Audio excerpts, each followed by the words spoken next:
Welcome to Sanvishri learning world. ఈరోజు మనము సరోజినీ నాయుడు గారి గురించి తెలుసుకోబోతున్నాము. సరోజినీ నాయుడు 1879 సంవత్సరం ఫిబ్రవరి 13న హైదరాబాదులో జన్మించింది. ఆమె తండ్రి పేరు అఘోరానాథ్ చటోపాధ్యాయ, తల్లి పేరు వరద సుందరీదేవి. ఆమె భర్త పేరు జనరల్ ముత్యాల గోవిందరాజుల నాయుడు. ఆయన సుప్రసిద్ధి వైద్యుడు. 1915వ సంవత్సరంలో ఆమెకు మహాత్మా గాంధీతో పరిచయం ఏర్పడింది. 1930 సంవత్సరంలో ఆయన పిలుపునందుకొని ఉప్పు సత్యాగ్రహంలో పాల్గొన్నది. ఆమెను ఏరవాడ జైలులో నిర్బంధించారు. అక్కడ ఆమె పూల మొక్కలకు నిత్యం నీరు పోసి వాటిని చక్కగా పెంచుతుండేది. ఆమె ఆంగ్లంలో ఎన్నో కవితలు రాసింది. ఆంగ్ల కవిత్రిగా మంచి పేరు సంపాదించింది. అంతేగాక భారత కోకిల, నైటింగేల్ ఆఫ్ ఇండియా అనే గొప్ప పేరును కూడా సంపాదించుకుంది. మనం మళ్ళీ ఒకసారి రిపీట్ చేసుకుందామా? సరోజినీ నాయుడు 1879 సంవత్సరం ఫిబ్రవరి 13న హైదరాబాదులో జన్మించింది. ఆమె తండ్రి పేరు అఘోరానాథ్ చటోపాధ్యాయ. సరోజినీ నాయుడు వారి తండ్రి పేరేమిటి? అఘోరానాథ్ చటోపాధ్యాయ. మరి తల్లి పేరు వరద సుందరీదేవి. మరి భర్త పేరు గోవిందరాజుల నాయుడు. ఆయన సుప్రసిద్ధి వైద్యుడు. ఆయన ఎవరంట? సుప్రసిద్ధి వైద్యుడంట.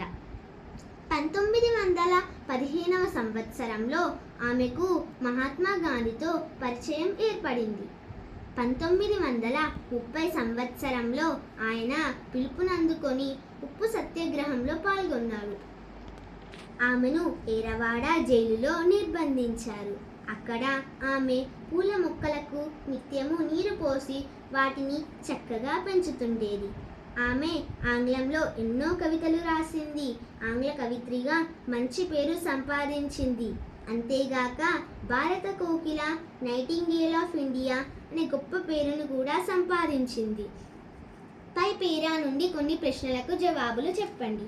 సరోజినీ నాయుడు గారు ఏ సంవత్సరంలో జన్మించారు? సరోజినీ నాయుడు 1979వ సంవత్సరంలో జన్మించారు.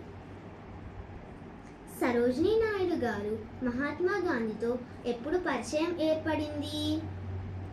సరోజినీ నాయుడు గారికి 1915వ సంవత్సరంలో పరిచయం ఏర్పడింది.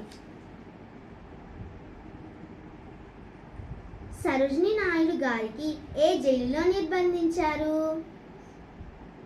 సరోజినీ నాయుడు గారిని ఏరవాడ జైలులో నిర్బంధించారు.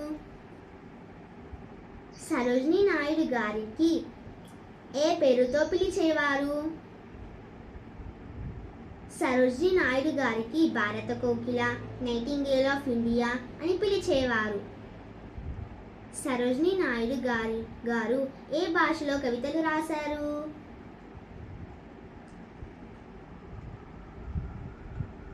సరోజినీ నాయుడు గారు ఆంగ్ల భాషలో కవితలు రాశారు. Please like, share and subscribe to my channel. మనము మరో వీడియోలో కలుసుకుందాం. Thank you.